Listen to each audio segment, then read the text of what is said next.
Fish అయినా పెంచుకోవాలన్నా కొనుక్కునే ముందే వాటి గురించి తెలుసుకోవడం అనేది చాలా ముఖ్యం. ఎందుకంటే ఒక్కొక్క ఫిష్కి ఒక్కొక్క ప్రాంతం ఇంకా ట్యాంక్ హ్యాబిటేట్స్ అని ఉంటాయి. అవి తెలుసుకున్న తర్వాతే మీరు దాన్ని పెంచుకోవాల్సి వస్తుంది. మిడిల్ క్లాస్ ఎక్విటీస్కి స్వాగతం. ఈరోజు మన వీడియోలో రోడన్స్ అయితే పెంచుకోబోతున్నాం, మన చిట్టెలకల మాట. సో వాటిని అయితే మనం ఇప్పుడు పెంచుకోబోతున్నాం. సో దానికోసం సెటప్స్ అనేవి మొత్తం రెడీ చేస్తున్నాం అనమాట. ఇది బెడ్డింగ్ కోసం చిన్నగా కట్ చేసుకున్న కార్డ్బోర్డ్ సైజ్ ముక్కలు. సో ఎప్పుడు కూడా ఫిష్ వీడియోస్ చేసి చాలా బోర్ కొడుతుంది. సో కొత్తగా చేయాలనిపించింది నాకు. సో అందుకే నేను ఇప్పుడు కొత్తగా చేయడం కోసం కొత్త క్రియేచర్స్ని అయితే తెప్పిస్తున్నాను, కొత్త పెట్స్ని. సో వాటి మీద వీడియో అనేది ఖచ్చితంగా చేస్తాను. సో ఇప్పుడైతే నేను ఒక సాక్స్ అనేది తీసుకున్నాను. అలాగే ఇంకా కోకోపీట్ అనేది కింద బేస్ కోసం మెత్తగా ఉండడానికి. నేను బేర్ ఫుట్ మీద అయితే అవి అయితే తిరగకూడదు నేను తెచ్చే క్రియేచర్స్ అయితే. ఇప్పుడు ఇదైతే సాక్స్ మాట. ఇది ఎందుకంటే కొంచెం ఎప్పుడైనా చల్లగా ఉందనుకోండి, ఇవి ఇంట్లోకి వెళ్ళి వెచ్చగా ఉంటుంది కాబట్టి పడుకోవడానికి ఈ సాక్స్ అనేది వాడుతున్నాను. ఇదిగోండి, ఇది వచ్చేసి నా సెటప్.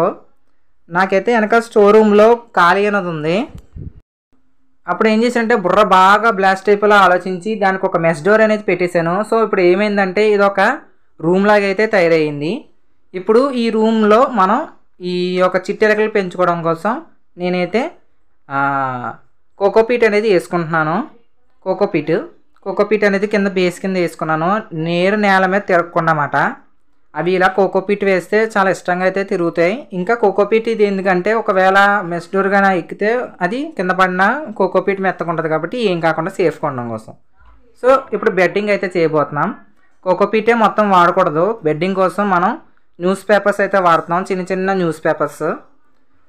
ఈ న్యూస్ పేపర్స్ని చిన్నగా చింపేసి మనం ఏదైతే బెడ్డింగ్ అంటే హైడింగ్ స్పాట్ పెడదాం అనుకుంటున్నామో ఏ చోట అయితే ఆ చోట దాన్ని అయితే ఒక ముద్దలాగా వేసుకోవాలి, ఒక కుప్పలా వేసుకోవాలన్నమాట. కుప్పలా వేసుకొని దాని మీద మన హైడింగ్ స్పాట్ అనేది పెట్టుకోవాలి. ఇప్పుడు చూడండి, ఇప్పుడు మొత్తం స్ప్రెడ్ చేసుకున్నాం కదా. ఇప్పుడు ఆ కుప్ప మీద నేను నా హైడింగ్ స్పాట్ అనేది పెట్టుకుంటున్నాను నా రోడన్స్ కోసం. ఇప్పుడు ఎలాంటి రోడన్స్ తెస్తున్నానో కూడా మీకు ఐడియా వచ్చేసే ఉంటుంది కదా. సో కమెంట్ చేయండి ఎలాంటి రోడన్స్ అనేది తెప్పిస్తున్నానో. ఇంకా ఆ తర్వాత second bedding cardboard size pieces. ఇవి చిన్నగా కట్ చేసుకొని మొత్తం అంతా కూడా నేను స్ప్రెడ్ అనేది చేసుకుంటున్నాను, చూసారు కదా. సో ఇప్పుడు ఏంటంటే ఇవి వచ్చిన మన రోడన్స్ అనేవి బేర్ ఫుట్ అంటే ఇక కింద మామూలుగా ఈ సిమెంట్ కొట్టు మీద తిరిగేయకూడదు. వాటికి ఇలా బెడ్డింగ్ అనేది చేయాలి. ఇంకా ఎండుగడ్డి ఇంకా చెక్క పొట్టు అనేవి తెప్పిస్తున్నాను, అవి కూడా పెట్టేస్తాను. కంగారు పడాల్సిన పని లేదు, అది వేగనే రన్ చేసేస్తాను, అవి ఈజీగా దొరికేస్తాయి. సో ఇప్పుడు ఇదిగోండి, నేను 2 హైడింగ్ స్పాట్లు అయితే పెట్టాను. ఇంకా హైడింగ్ స్పాట్స్ అనేవి పెడతాను, అవి ఉన్నాయి, కొంచెం సెట్ చేయాలన్నమాట. ఇప్పుడు మనమైతే ఈ యొక్క రోడన్స్ కోసం సెటప్ అనేది చేసాము.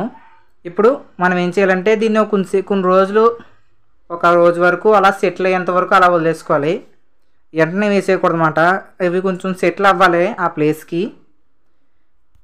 నేను ఈ ప్లేస్ తీసుకోవడానికి పెద్ద కారణం ఏంటంటే ఈ యొక్క కారిడార్ అంటే ఈ యొక్క సందులోకి నేను తప్పించి ఎవ్వరు రాలేరు, ఒకరు రారు కూడా. ఇంకాని పెద్ద సౌండ్స్ రావు, పెద్దగా వెలుగు రాదు, ఎలాంటి క్రియేచర్స్ కూడా ఇక్కడికి రానే రావు. సో అందుకే రోడాన్స్కి ఇవి చాలా మంచి ప్లేస్. అందుకే నేను ఇక్కడ సెటప్ అనేది చేశాను. ఇప్పుడు తర్వాత అయితే నేను తీసుకొస్తాను అన్నమాట రోడాన్స్ అనేవి. ఇంకా అలాగే మన సెటప్లోకి నేనైతే చెక్క ముక్కలు అనేది వేసుకుంటున్నాను. ఈ చెక్క ముక్కలు అనేది ఎందుకు వేయాలి, ఎందుకు వేస్తున్నానో తర్వాత చెప్తాను అనమాట. నేనైతే రోడాన్స్ అనేది తెప్పించేసాను గాయస్. ఇదిగోండి, బాక్స్లో అయితే ఉన్నాయి. సో ఈ వీడియోలో అయితే వీటిని అయితే రివీల్ చేయట్లేదు, పార్ట్ 2 అనేది చేస్తున్నాను. సో ఎవరికైనా పార్ట్ 2 కావాలి బ్రో, ఏ బ్రీడ్స్ తెచ్చావు బ్రో అని కావాలంటే కమెంట్ అనేది చేయండి, త్వరలోనే పార్ట్ 2 చేసేస్తా. ఈ వీడియో గైస్ ప్లీజ్ లైక్ చేయండి. ఆగండి, ఈ వీడియోలో ఇన్ఫర్మేషన్ అనేది మీకు నచ్చుంటే ఈ వీడియోకి ఖచ్చితంగా లైక్ చేయడం అనేది మర్చిపోకండి. లైక్ కానీ చేయకపోతే మన వీడియోకి పెద్ద అర్థం అనేది ఉండదు. ఇంకోటి ఏంటంటే మీకు ఎలాంటి ఫిష్ గురించి డౌట్ ఉన్నా కమెంట్ అనేది చేయండి. అలా చేయడం వల్లే నాకు నెక్స్ట్ వీడియోస్కి మోటివేషన్గా అయితే ఉంటుంది. ఇంకా ఇలాంటి వీడియోస్ ఇంకా ఇన్ఫర్మేషన్ కావాలంటే మన ఛానల్ ఖచ్చితంగా సబ్స్క్రైబ్ చేసుకోండి. మీకు ఎలాంటి ఫిష్ కొనాలన్నా, దాని మీద డౌట్ అడగాలన్నా నా Instagram page MC Aquatics Telugu, దానికైతే మీరు ఇంచక మెసేజ్ అనేది చేస్తే నేను ఖచ్చితంగా మీకు రిప్లై అనేది ఇస్తాను.